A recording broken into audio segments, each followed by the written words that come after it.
नमस्कार विद्यार्थी मित्र हो. मी प्राध्यापक प्रकाश सरगर.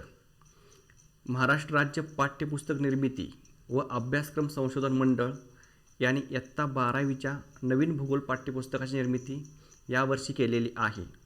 त्यामधील प्रकरण क्रमांक 5 द्वितीयक आर्थिक क्रिया यामधील उपघटक उद्योगांचे वर्गीकरण याची माहिती आज आपण व्हिडिओ क्रमांक 26 व या प्रकरणाच्या 6व्या व्हिडिओमध्ये घेत आहोत. आता उद्योगांच्या वर्गीकरणाचे प्रमुख 4 गटामध्ये विभागणी केली जाते. आता हे जे उद्योगांचे वर्गीकरण तुम्हाला इथं दिसतं ते प्रमुख 4 प्रकारामध्ये केले जाते. मग हे वर्गीकरण करताना उद्योगांना लागणारा कच्चा माल, उद्योगातून तयार होणारी उत्पादने, उद्योगांचे आकारमान किती आहे आणि त्याची मालकी कोणाची आहे यानुसार उद्योगांचे वर्गीकरण केले जाते. आता प्रत्येक उद्योगधंद्यांना लागणारा जो कच्चा माल आहे तो वेगवेगळा असतो. उदाहरणार्थ साखर कारखाना असेल तर त्याला ऊस हा कच्चा माल लागतो. परत सूतगिरण्या असतील, वस्त्र उद्योग असेल तर त्याला कापूस किंवा तयार धागा हा कच्चा माल लागतो. मग कोणत्या प्रकारचा उद्योगांना कच्चा माल लागतो यावर आधारित उद्योगांचे वर्गीकरण केले जाते. त्याचबरोबर त्या उद्योगातून तयार होणारी उत्पादने कोणकोणती आहेत. मग प्रत्येक उद्योगातून तयार होणारी उत्पादने वेगवेगळी असतात. काही ठिकाणी घरगुती वस्तूंची निर्मिती केली जाते, काही ठिकाणी 2 चाकी वाहनं असतील, 4 चाकी वाहनं असतील, रसायने असतील यांची निर्मिती केली जाते. मग यानुसार सुद्धा उद्योगांचे वर्गीकरण केले जाते. त्यानंतर आहे उद्योगांचे आकारमान. आता घरगुती आपण काही वस्तूंची निर्मिती करतो त्याला कुटिरी उद्योग किंवा गृहउद्योग म्हणतात. त्याचबरोबर मोठ्या कारखान्यामध्ये यंत्रांची निर्मिती केली जाते. मग हे जे उद्योग आहेत मोठ्या यंत्रांची निर्मिती करणारे त्यांचा आकारमान मोठा असतो आणि आपण घरगुती ज्या वस्तू तयार करतो त्या उद्योगाचे स्वरूप किंवा आकार हा लहान असतो. मग यावरून सुद्धा उद्योगांचे वर्गीकरण केले जाते. त्याचबरोबर उद्योगाची मालकी कोणाची आहे. काही उद्योग हे वैयक्तिक मालकीचे असतात, काही उद्योग केंद्र सरकार किंवा राज्य सरकार यांच्या मालकीचे असतात. त्याचबरोबर काही उद्योग हे अनेक गटांनी येऊन तयार केलेले असतात. म्हणजे यानुसार सुद्धा उद्योगांचे वर्गीकरण केले जाते. मग आपल्या भूगोलच्या पाठ्यपुस्तकामध्ये पान नंबर 53 वरती उद्योगांच्या वर्गीकरणाचा तक्ता दिलेला आहे. मग आपण सुरुवातीला हा तक्ता बघूया आणि त्यानंतर प्रत्येक उद्योगाची डिटेलमध्ये माहिती बघूया. उद्योगांचे वर्गीकरण प्रामुख्याने प्रमुख 4 प्रकारामध्ये केले जाते. त्यामधला पहिला जो प्रकार आहे तो भांडवल गुंतवणूक, दुसरा आहे मालकी, तिसरा आहे कच्च्या मालाचे स्रोत, चौथा आहे उत्पादनाचे स्वरूप. असे उद्योगांचे वर्गीकरण प्रमुख 4 प्रकारामध्ये केले जाते. आता यामधला एक एक बघूया. पहिला आहे भांडवल गुंतवणुकीवर आधारित. भांडवल गुंतवणुकीवर आधारित एकूण 3 प्रकार पडतात. त्यामधला पहिला आहे कुटीर उद्योग, त्यानंतर दुसरा आहे मोठे उद्योग, त्यानंतर तिसरा आहे मध्यम किंवा लघु उद्योग. म्हणजे अशा पद्धतीने एखाद्या उद्योगधंद्यामध्ये भांडवल गुंतवणूक किंवा पैशाची गुंतवणूक किती केलेली आहे यावर आधारित हे 3 प्रकार पडतात. त्यानंतर उद्योगांच्या वर्गीकरणाचा दुसरा जो मुख्य प्रकार आहे तो आहे मालकी. तो उद्योगधंदा उभारल्यानंतर त्याची मालकी कोणाकडे आहे. मालकी सरकारची असते किंवा एका व्यक्तीची असते किंवा अनेक व्यक्तींच्या समूहाची मालकी असते. मग यावर आधारित मालकी तत्वावर उद्योगधंद्यांचे 5 प्रकारामध्ये वर्गीकरण केले जाते. यामध्ये पहिला जो आहे तो आहे खाजगी क्षेत्र, दुसरा आहे सार्वजनिक क्षेत्र, तिसरा आहे संयुक्त क्षेत्र, चौथा आहे सहकारी क्षेत्र आणि 5वा आहे बहुराष्ट्रीय कंपन्या. म्हणजे मालकी तत्वावर आधारित उद्योगधंद्यांचे या 5 प्रकारामध्ये वर्गीकरण केले जाते. यानंतर तिसरा मुख्य प्रकार आहे कच्च्या मालाचे स्रोत. कच्च्या मालाच्या स्रोतावर आधारित एकूण 5 प्रकार केले जातात. या ठिकाणी तुम्हाला 5 प्रकार दिलेले आहेत, परंतु यामध्ये थोडीशी एक चूक झालेली आहे, प्रिंटिंग मिस्टेक आहे. त्यामध्ये काय आहे पहिल्यांदा सांगतो तुम्हाला.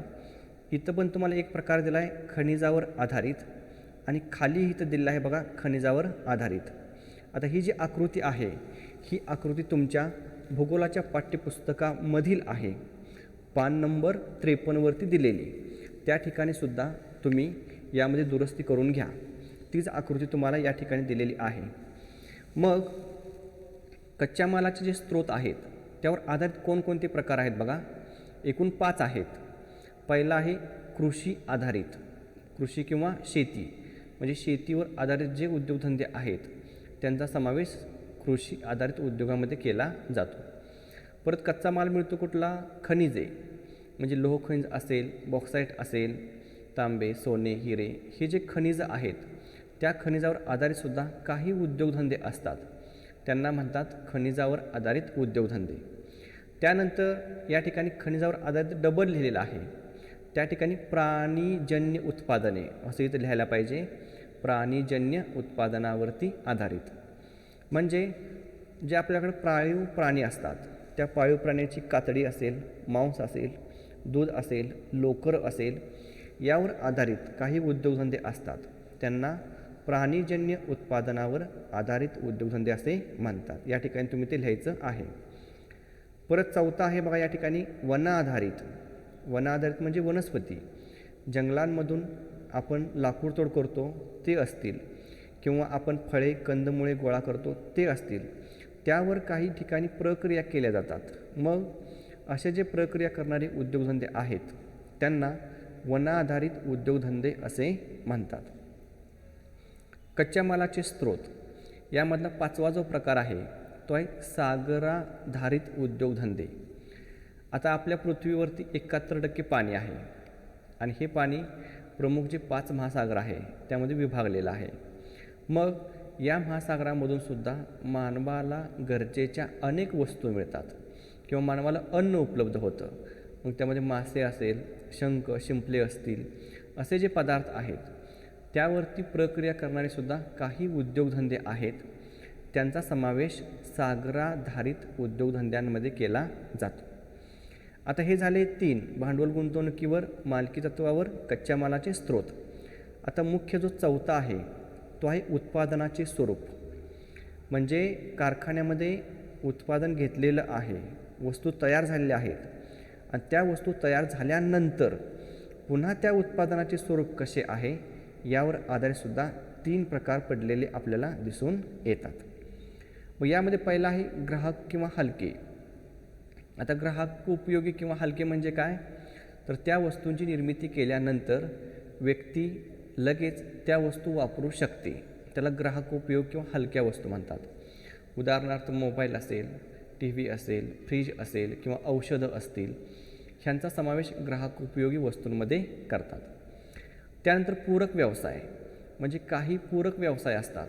म्हणजे एक मुख्य व्यवसाय असतो, समजा वाहन निर्मिती उद्योग असेल तर त्याला पूरक टायर तयार करणारे, रंग तयार करणारे, आरसे तयार करणारे असे काही पूरक व्यवसाय असतात, त्यांचा यामध्ये समावेश होतो. त्यानंतर मूलभूत किंवा अवजड उद्योग.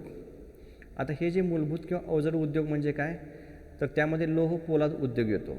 म्हणजे वाहनाची निर्मिती करावयाची असेल किंवा एखाद्या मोठ्या यंत्राची निर्मिती करावयाची असेल तर त्यासाठी लोखंड किंवा पोलाद हे लागतंच.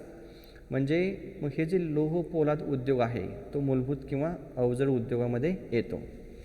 आता आपण फक्त या ठिकाणी तक्त्यामध्ये काय दिलेलं आहे हे फक्त बघितलेलं आहे. आता आपल्याला प्रत्यक्ष ह्या उद्योगधंद्यांची डिटेलमध्ये ही माहिती बघावयाची आहे. तर सुरुवातीला आपण बघणार आहोत कच्च्या मालाचे स्रोत किंवा कच्च्या मालावर आधारित जे उद्योगधंदे आहेत त्यांची माहिती घेणार आहोत.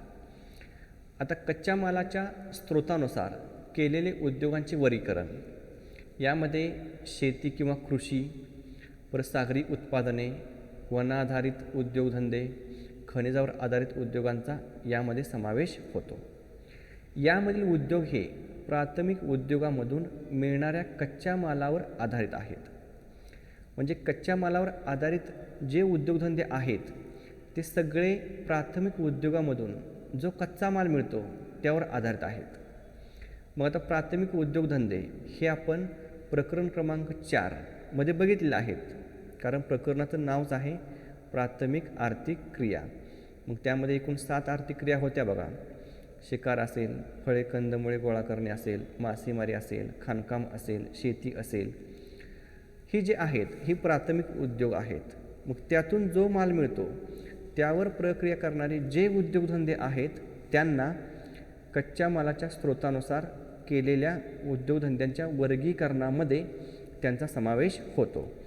तर आपण पहिले बघूया शेती किंवा कृषी यावर आधारित असणारे उद्योगधंदे.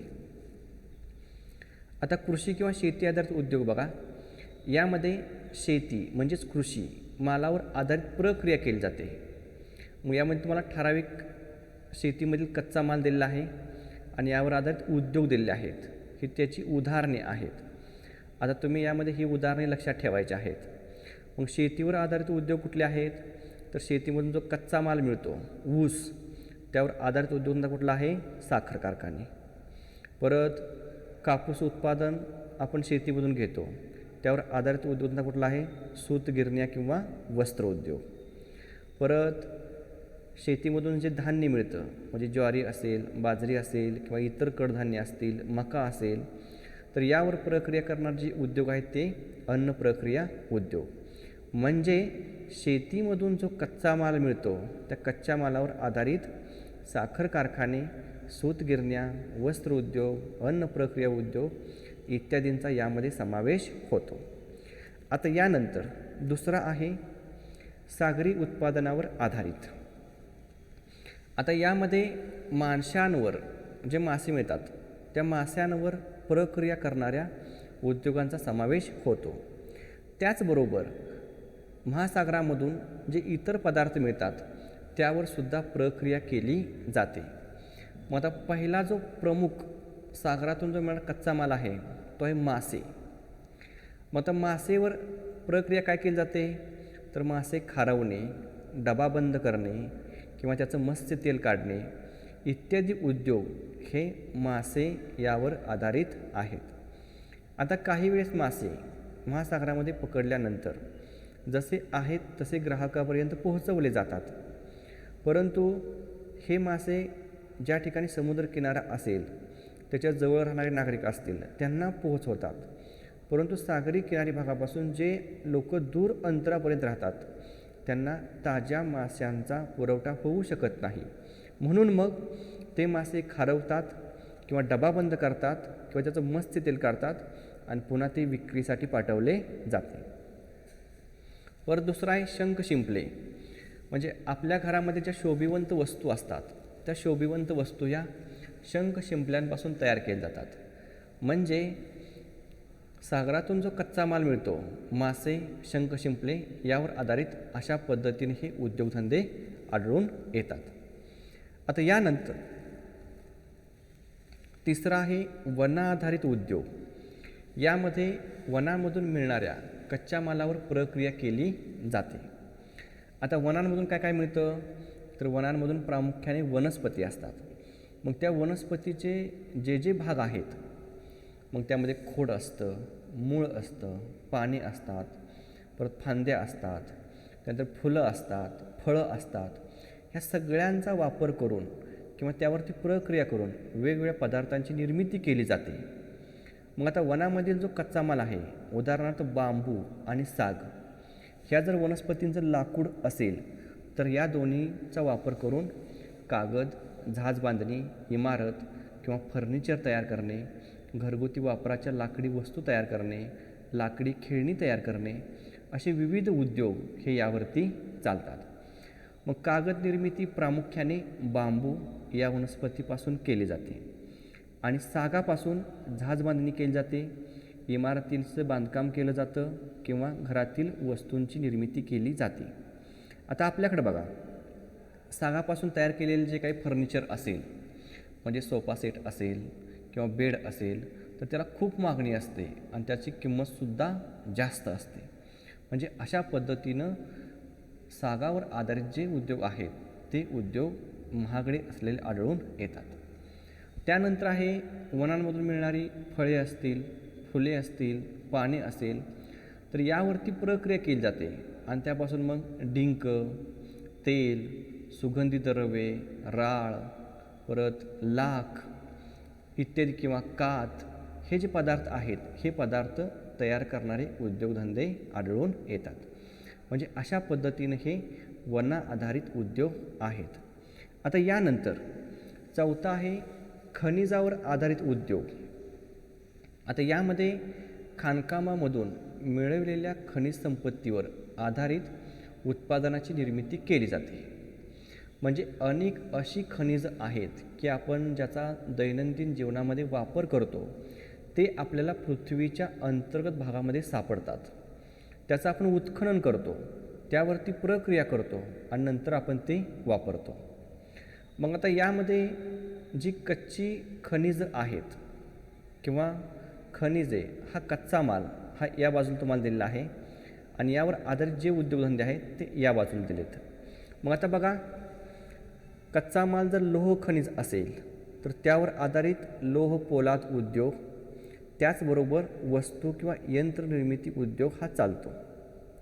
नंतर जर बॉक्साईट जमिनीमध्ये सापडत असेल तर त्यापासून प्रामुख्याने ॲल्युमिनियम तयार केलं जातं आणि ह्या ॲल्युमिनियमपासून विमाने, जहाज बांधणी किंवा विजेच्या तारा किंवा यंत्रे, उपकरणे यांची निर्मिती केली जाते. कारण तुम्हाला ॲल्युमिनियम माहिती आहे, ॲल्युमिनियम ह्याची वैशिष्ट्ये खूपच जास्त आहेत किंवा चांगल्या दर्जाचा हा धातू आहे. म्हणजे तो वजनाने हलका असतो, परत कठीण असतो, उष्णता वाहक असतो, वीज वाहक असतो. तो जास्त किती जरी दिवस ठेवला तरी तो गंजत नाही. या त्याच्या गुणधर्मामुळे ह्या ॲल्युमिनियमचा वापर हा खूप मोठ्या प्रमाणात केला जातो. हलके असल्यामुळे विमाने आणि जहाज बांधणी केली जाते. परत वीज वाहक असल्यामुळे विजेच्या तारा तयार केल्या जातात. त्यानंतर उष्णता वाहक असल्यामुळे ॲल्युमिनियम घरगुती स्वयंपाकाची भांडी तयार केली जातात. त्यानंतर तो गंजत नाही म्हणून यंत्रांची निर्मिती करण्यासाठी ॲल्युमिनियम वापरले जाते. म्हणजे असे हे सगळे उद्योग हे बॉक्साईट ह्या कच्च्या खनिजावर आधारित आहेत. तिसरं उदाहरण दिलं आहे खनिज तेल. आता खनिज तेलला आपण पेट्रोलियम पदार्थ असं सुद्धा म्हणतो किंवा त्याला क्रूड ऑइल असंही म्हटलं जातं. मग हे खनिज तेल जमिनीतून उत्खनन करून काढल्यानंतर त्यावरती प्रक्रिया करावी लागते. मग ती प्रक्रिया करणारे उद्योग जे आहेत त्यांना पेट्रोकेमिकल्स उद्योग असे म्हणतात. मग ह्या खनिज तेलावरती काय प्रक्रिया केली जाते तर खनिज तेल उत्खनन करून काढल्यानंतर ते सर्व एक असतं. त्यावरती प्रक्रिया करून त्याला उष्णता देऊन त्यामधून पेट्रोल, डिझेल, रॉकेल किंवा नैसर्गिक वायू हे सगळे पदार्थ वेगवेगळे केले जातात. ज्यावेळेस जमिनीच्या अंतर्गत भागामध्ये हे खनिज तेल सापडतं त्यावेळेस सगळे जे पेट्रोल, डिझेल, रॉकेल असेल ते सर्व एकत्रित असतात आणि मग ते वेगवेगळ्या करण्यासाठी पेट्रोकेमिकल्स उद्योग उभारावे लागतात आणि त्या ठिकाणी असे पदार्थ वेगवेगळे केले जातात. आतापर्यंत आपण 4 बघितले कच्च्या मालावर आधारित. कच्च्या मालावर आधारित जो 5वा आहे तो आहे प्राणीजन्य उत्पादनावर आधारित उद्योग. आता प्राणीजन्य उत्पादने म्हणजे काय तर आपण प्रामुख्याने जे पाळीव प्राणी पाळतो त्यातून बरीच उत्पादने मिळतात. मग त्यामधून बघा मांस मिळतं, दूध मिळतं, त्याचे केस असतात, कातडी असते, हाडे असतात, शिंग असतात इत्यादी प्राणी उत्पादनावर आधारित प्रक्रिया उद्योग आढळून येतात. उदाहरणार्थ बघा, जर मोठ्या प्राण्यांची कातडी असेल तर त्या कातडीपासून चपला, बूट, बॅग इत्यादी निर्मितीचे उद्योग आढळतात. जर दूध असेल तर दुधावर प्रक्रिया करून चीज, दही, तूप, लोणी किंवा बेकरीमधील जे गोड पदार्थ असतात ते गोड पदार्थ यांच्या निर्मितीचे उद्योग आढळतात. आता त्यानंतर लोकर म्हणजे आपल्या ज्या मेंढ्या असतात त्या मेंढ्याची लोकर असते त्या लोकरीपासून प्रामुख्याने जॅकेट किंवा गरम कपडे यांची निर्मिती केली जाते. आपल्याकडे बघा जॅकेट किंवा स्वेटर हे आपण थंडीच्या कालावधीमध्ये वापरतो.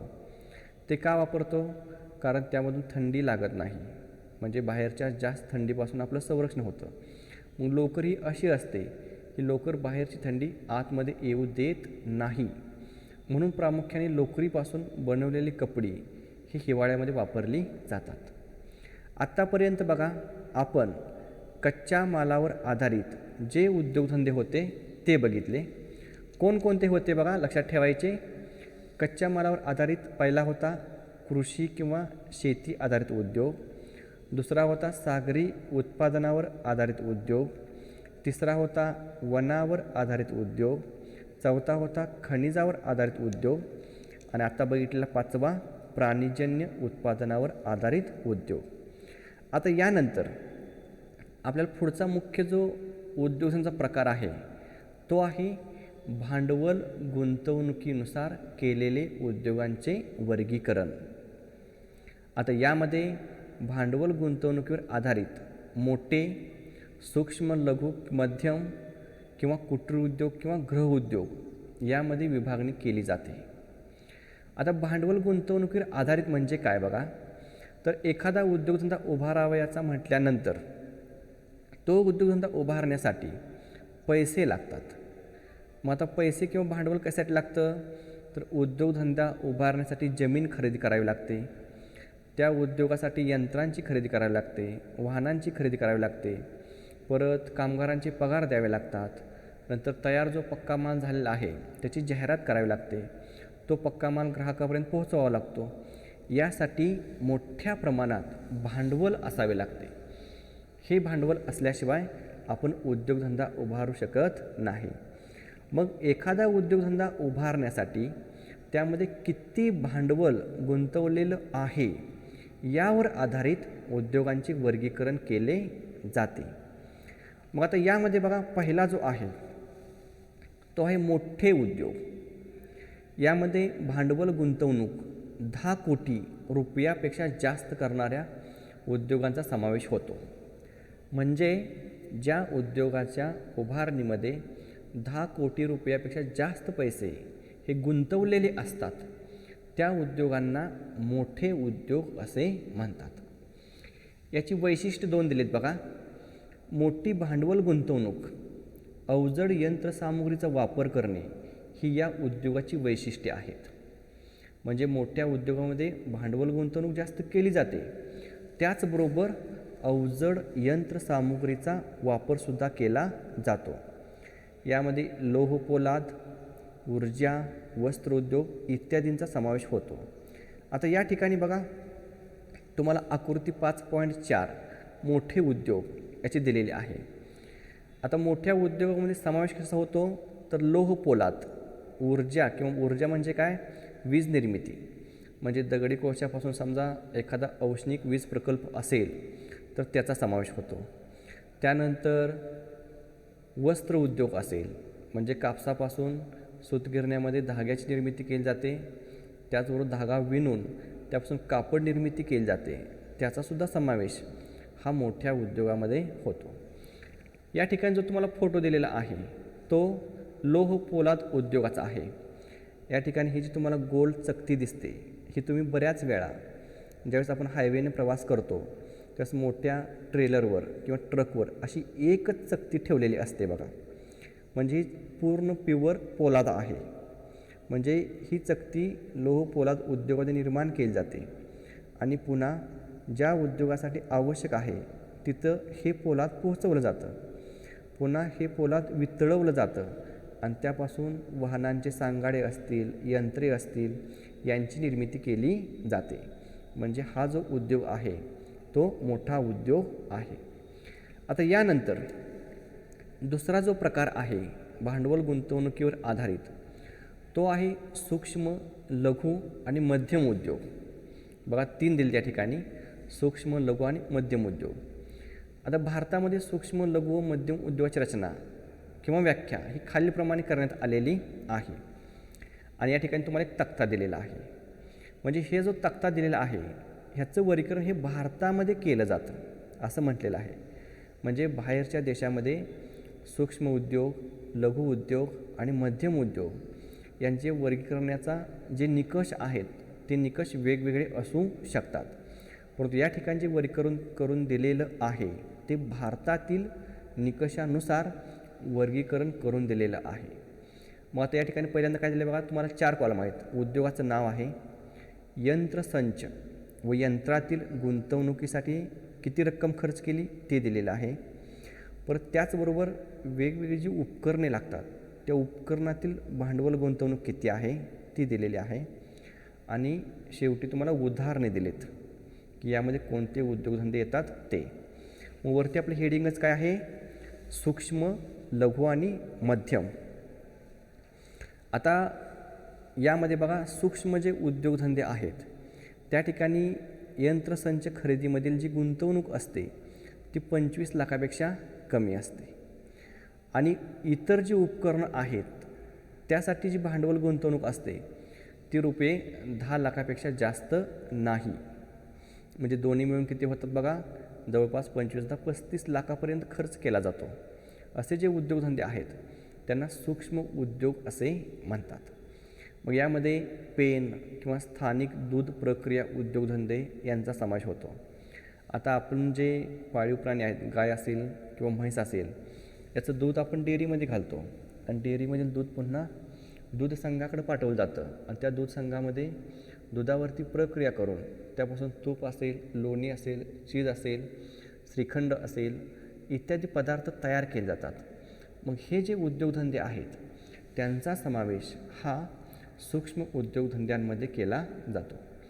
त्यानंतर लघु उद्योग, यामध्ये बघा 25 लाखापेक्षा जास्त परंतु 5 कोटीपेक्षा कमी आणि भांडवल उपकरणांची खरेदी किती आहे, रुपये 10 लाखांपेक्षा जास्त परंतु 2 कोटीपेक्षा कमी. म्हणजे एवढ्या दरम्यान आपण जर भांडवल गुंतवणूक करत असेल 25 लाखापेक्षा जास्त परंतु 5 कोटीपेक्षा कमी आणि इकडं 10 लाखापेक्षा जास्त परंतु 2 कोटीपेक्षा कमी यांच्या दरम्यान जर गुंतवणूक असेल तर त्यांना लघु उद्योग असे म्हणतात. यामध्ये बाटली, लहान खेळणी, कागद निर्मिती इत्यादी जे उद्योगधंदे आहेत त्यांचा समावेश हा लघु उद्योगामध्ये केला जातो. यानंतर पुढचा आहे मध्यम उद्योग. आता मध्यम उद्योगमध्ये बघा रुपये 5 कोटींपेक्षा जास्त परंतु 10 कोटींपेक्षा कमी. उपकरणांमधील भांडवल गुंतवणूक किती, 2 कोटींपेक्षा जास्त परंतु रुपये 5 कोटींपेक्षा कमी. यामधील उदाहरणे कुठली आहेत, सायकल तयार करणे, दूरदर्शन संच म्हणजे टी व्ही तयार करणे, रेडिओ तयार करणे इत्यादी उद्योगधंदे हे मध्यममध्ये येतात. आता इथं 10 कोटीपेक्षा कमी म्हटलेलं आहे बघा मध्यमसाठी. मग 10 कोटीपेक्षा जर जास्त गुंतवणूक असेल तर त्यांना कसले उद्योगधंदे म्हणतात, आपण पाठीमाग बघितलं बघा. ह्याच्या अगोदर कुठले मोठे उद्योगधंदे, हे जे मोठे उद्योगधंदे आहेत त्या ठिकाणी 10 कोटीपेक्षा जास्त रक्कम गुंतवली जाते, त्यांना मोठे उद्योग म्हणतात. आणि ह्यापेक्षा जे कमी गुंतवणूक केली जाते त्यांना काय म्हणतात, तर सूक्ष्म उद्योग, लघु उद्योग किंवा मध्यम उद्योग यांच्यामध्ये जास्तीत जास्त 10 कोटीपर्यंतच गुंतवणूक केली जाते. आता यातले एक उदाहरणाचा फोटो बघा, आकृती 5.5 सूक्ष्म, लघु आणि मध्यम उद्योग यांचा एक तुम्हाला इथं फोटो दिलेला आहे, चित्र आहे. हे कशाचं आहे, त्या ठिकाणी वस्त्र निर्मिती केली जाते. या ठिकाणी शिलाई मशीन आहे आणि या ठिकाणी वस्त्र जे काय केलं जात आहे त्या ठिकाणी निर्मिती केली जात आहे. म्हणजे आपण दुकानात गेल्यानंतर जे रेडीमेड म्हणजे तयार कपडे घेतो ते तयार कपडे करण्याचं काम या ठिकाणी चालू आहे. म्हणजे हा जो उद्योग आहे तो सूक्ष्म, लघु किंवा मध्यम उद्योगामध्ये येतो. आता यानंतर तिसरा जो आहे तो आहे कुटीर उद्योग किंवा गृह उद्योग. भांडवल गुंतवणुकीवर आधारितच हा तिसरा प्रकार आहे. आता याचे अर्थ पहिल्यांदा दिला आहे तुम्हाला. घरगुती स्वरूपाचा, कमी भांडवल, मानवी श्रमाचा जास्त वापर, स्थानिक कच्च्या मालाचा उद्योग करणाऱ्या उद्योगांना कुटीर उद्योग किंवा गृह उद्योग असे म्हणतात. आता पहिल्यांदा ह्याचा अर्थच बघा वरती काय म्हटले, कुटीर उद्योग किंवा गृह उद्योग. कुटी म्हणजे काय, झोपडी. मग जे झोपडीमध्ये उद्योग केले जातात त्यांचा समावेश होतो. किंवा गृह उद्योग, गृह म्हणजे काय, घर. म्हणजे घरामध्ये जे उद्योग केले जातात किंवा झोपडीमध्ये जे उद्योग केले जातात त्यांचा समावेश हा कुटीर उद्योगामध्ये केला जातो. मग यामध्ये त्याचं वैशिष्ट्य पण दिले आहेत आणि अर्थ पण दिला आहे. ह्याचं स्वरूप कसं असतं, घरगुती. आपण घरीसुद्धा हा उद्योग करू शकतो. त्यासाठी भांडवल कमी लागतं. त्यानंतर मानवी श्रमाचा जास्त वापर हे महत्त्वाचं आहे, कारण या ठिकाणी यंत्रांचा वापर कमी असतो आणि प्रत्यक्ष मानव या ठिकाणी जास्त कष्ट करतो. परत स्थानिक कच्च्या मालाचा उपयोग केला जातो. म्हणजे कुटीर उद्योग करताना आपण ज्या ठिकाणी राहतो त्या परिसरामध्ये जो कच्चा माल मिळतो त्यावर आधारितच हे कुटीर उद्योग किंवा गृहउद्योग केले जातात. आता ही उदाहरणं बघितल्यानंतर तुमच्या लक्षात येईल. आता त्याच्या अगोदर आपण 2 फोटो बघूया. बघा, हा एक फोटो आहे, कुटीर उद्योग म्हटलेला आहे. त्या ठिकाणी बघा काही महिला बसलेल्या आहेत आणि त्या काहीतरी विणत आहेत. म्हणजे या ठिकाणी पाठीमाग तुम्हाला झोपड्या दिसतात बघा. म्हणजे त्यांची घरं काय स्लॅबची घरं नाहीत, तर झोपड्या आहेत. म्हणून याला काय म्हणतात, कुटीर उद्योग म्हणतात. आता यानंतर आपण याची माहिती बघू. यात उदाहरण कुठले आहेत बघा. कुंभार कुटीर उद्योगामध्ये येतो. मग कुंभार काय तयार करतो, तर मडके, पाण्याचे माठ, चुली इत्यादींची निर्मिती करतो. त्यांचा समावेश यामध्ये होतो. नंतर विणकर काही विणण्याचं काम करतात. मग त्या रजई विणतात, पैठणी विणतात, किंवा आपल्या घरगुती काही आरसे असतात बघा, किंवा इतर शोभेच्या वस्तू असतात, किंवा आपल्या घराला आपण सजवण्यासाठी इतर वस्तू वापरतो, त्याचं जे विणकाम केलं जातं त्यांचा समावेश हा विणकरामध्ये होतो. हा कुटीर उद्योग आहे. परत लोहार, आपल्या गावात लोहार असतो. ते काय करतात, तर लोखंडी वस्तूंची निर्मिती करतात, किंवा शेतीच्या घरगुती अवजारांची निर्मिती व दुरुस्ती करतात. आपल्याला समजा नांगर असेल, नांगराचा एका समजा फाळ मोडलेला असेल तर आपण लगेच घेऊन जातो आणि लोहाराकडून त्याला वेल्डिंग करून आणतो. किंवा आपल्या घरगुती समजा कोंबडे असतील तर त्याचे खुरवडे असतात, तर खुरवडे हा लोहार तयार करून देतो. म्हणजे लोखंडी वस्तू असतील, शेतीच्या किंवा घरगुती वापराचे जे अवजार आहेत त्यांची निर्मिती आणि त्याची दुरुस्ती लोहाराकडून केली जाते. परत सुतार काम करणारे ते दोरखंड तयार करतात. पाळीव प्राण्यांचा सरंजाम म्हणजे व्यसन असेल, कंडे असतील, म्होरक्या असतील, हे जे आपण पाळीव प्राण्यांना वापरतो ते सगळेजण काय करतात, हे सुतार काम करतात. त्याचबरोबर हे करूनच्या करून ते अजून काय करतात, तर इतर जे लाकडापासून शेतीची जी अवजार आहेत, मग कुळव असेल किंवा पेरणीची यंत्र असतील, किंवा आपण त्याला टिफन म्हणतो ते असेल, किंवा आपल्याकडे समजा खोऱ्या असेल, टिकाव असेल, कुदळ असेल, त्यांना दांडे घालणे, अशी जी कामं असतात ते सुतार लोक करून देतात. त्यानंतर खाली म्हटलं आहे बघा हस्तकला. हस्तकलामध्ये काय दिलं आहे, हस्तिदंत, लाकड, दगड इत्यादी कोरीव काम करणारे. म्हणजे जो हत्तीचा दात असतो त्याला हस्तिदंत म्हणतात. त्याच्यावर जर कोरीव काम केलं हातानं तर ते खूप महागडे किंवा खूप पैसे त्याला मिळतात. किंवा लाकडावरती किंवा दगडावरती कोरीव काम करतात बघा. आपण दगडाची मूर्ती आपल्या गावामध्ये स्थापन करतो. मग त्या मूर्त्या करणारे काही व्यक्ती असतात, त्या ठराविक, त्यांना हस्तकला जमते, तेच तयार करतात. किंवा लाकडावरसुद्धा काही कोरीव काम करतात. आता पूर्वीचे ज्यावेळेस दरवाजे होते, त्या दरवाजाच्या कडल ज्या चौकटी होत्या त्या चौकटीवरती चांगल्या दर्जाचं हे हस्तकला वापरून नक्षीकाम केलेलं हे आढळून येत होतं. परंतु अलीकडच्या काळामध्ये लाकडी दरवाजे न बसवता किंवा चौकटी न बसवता आपण काय करतो, इतर लोखंडी असतील त्यांचा आपण वापर करतो. आता या ठिकाणी तुम्हाला पुन्हा एक फोटो दिला आहे बघा. हा जो फोटो आहे त्या फोटोमध्ये काय दिसतं, तर या ठिकाणी कोण आहेत, तर कुंभार काम करणाऱ्या व्यक्ती आहेत. तर त्या ठिकाणी त्यांनी काय काय बनवले बघा. या ठिकाणी एक मोठा रांजण बनवलेला दिसतो. ह्या ठिकाणी पाणी ठेवण्यासाठी एक माठ जसा असतो त्या पद्धतीने बनवलेलं आहे. ह्या ठिकाणी छोटी छोटी मडकी बनवलेली आहेत. आणि ह्यासाठी काय वापरलं आहे बघा, तर माती वापरली जाते. आणि हे जे चक्र आहे ते चक्र फिरवलं जातं आणि त्या चक्रावर आधारित त्या मातीला चांगल्या दर्जाचा आकार दिला जातो, जसा पाहिजे तसा, आणि त्यापासून हे काम केलं जातं.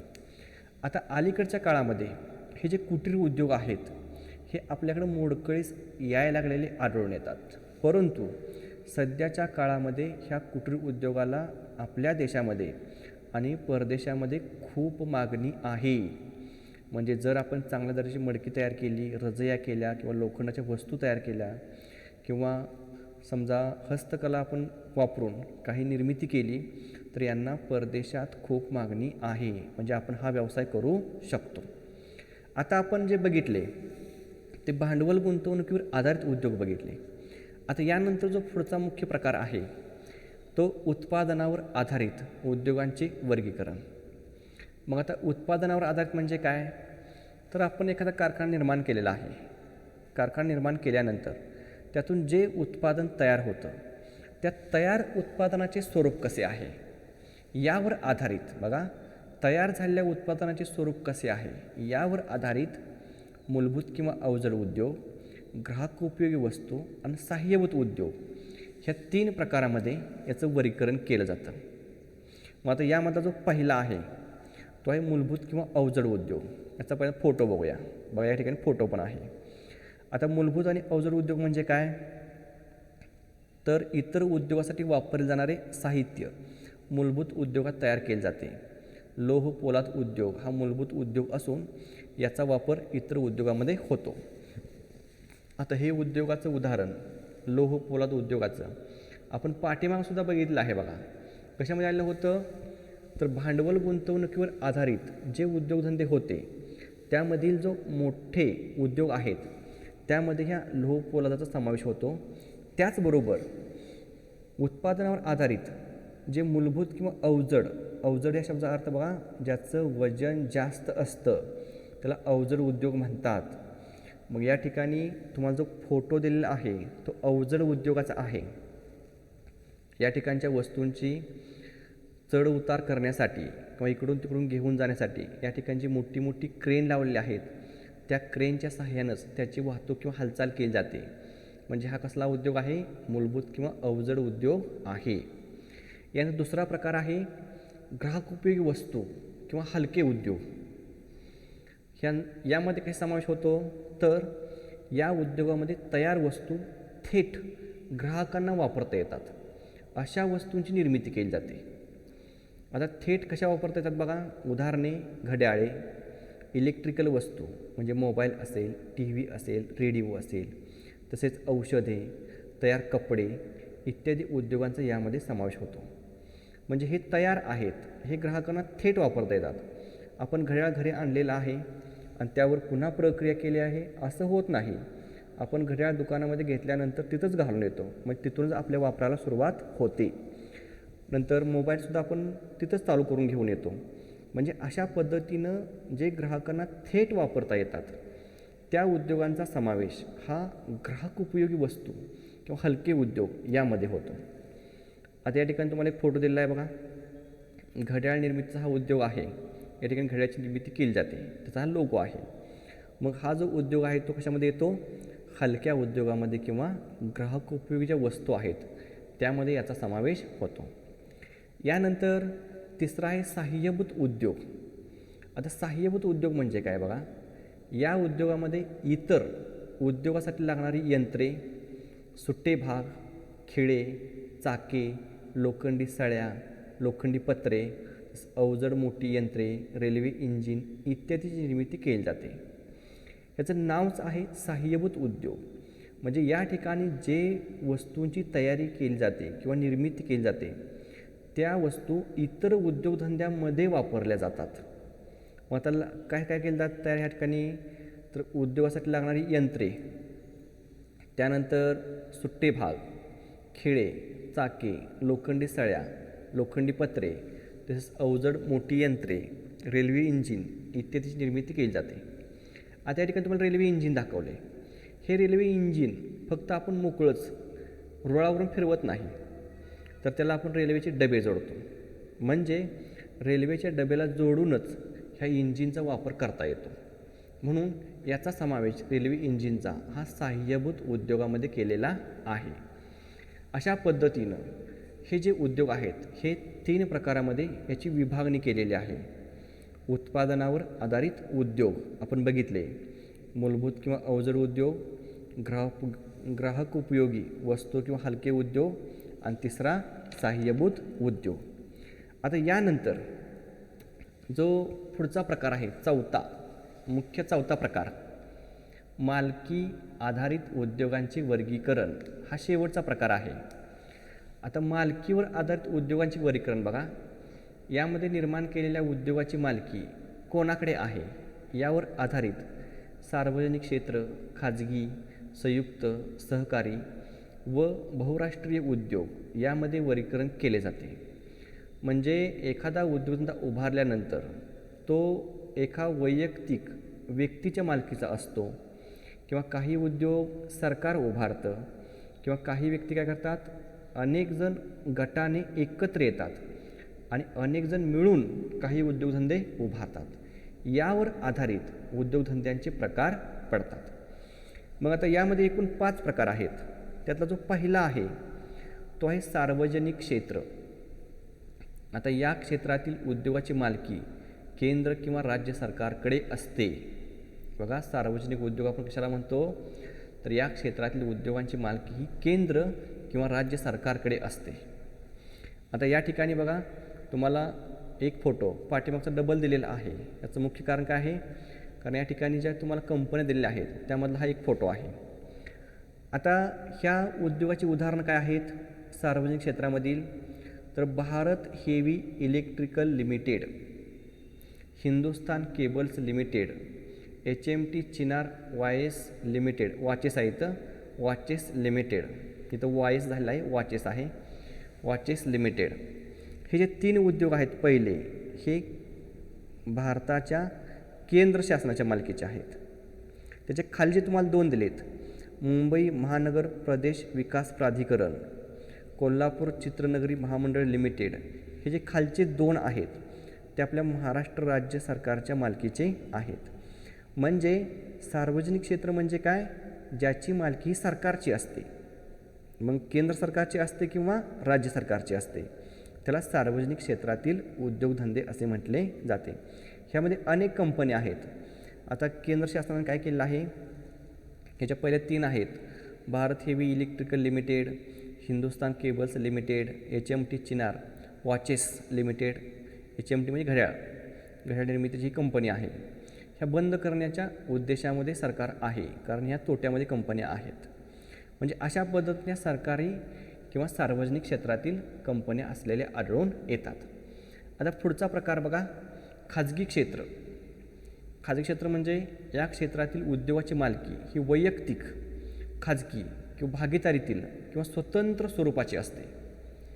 उदाहरणार्थ टाटा लोह पोलाद उद्योग, टिस्को हा कोणाचा आहे, तर रतन टाटांचा आहे. परत रिलायन्स उद्योग समूह हा कोणाचा आहे, मुकेश अंबानींचा आहे. आणि बजाज ऑटो म्हणजे बजाजचे जे ट्रॅक्टर असतील किंवा 4 चाकी वाहनं असतील किंवा 2 चाकी वाहनं असतील त्याचे प्रमुख कोण आहेत, राहुल बजाज. म्हणजे हे जे उद्योगधंदे आहेत हे कसे आहेत, खाजगी क्षेत्र आहे, वैयक्तिक मालकी असते. म्हणजे यामध्ये जर फायदा झाला तर तो वैयक्तिक त्या मालकाचा असतो, तोटा झाला तरी तो वैयक्तिक मालकाचा असतो. या ठिकाणी तुम्हाला टाटा कंपनीचा एक फोटो दिलेला आहे, टाटा स्टील. या ठिकाणी स्टील निर्मिती केली जाते, त्याचा हा फोटो आहे. हे दुसरं क्षेत्र झालं खाजगी क्षेत्र. तिसरं क्षेत्र आहे संयुक्त क्षेत्र.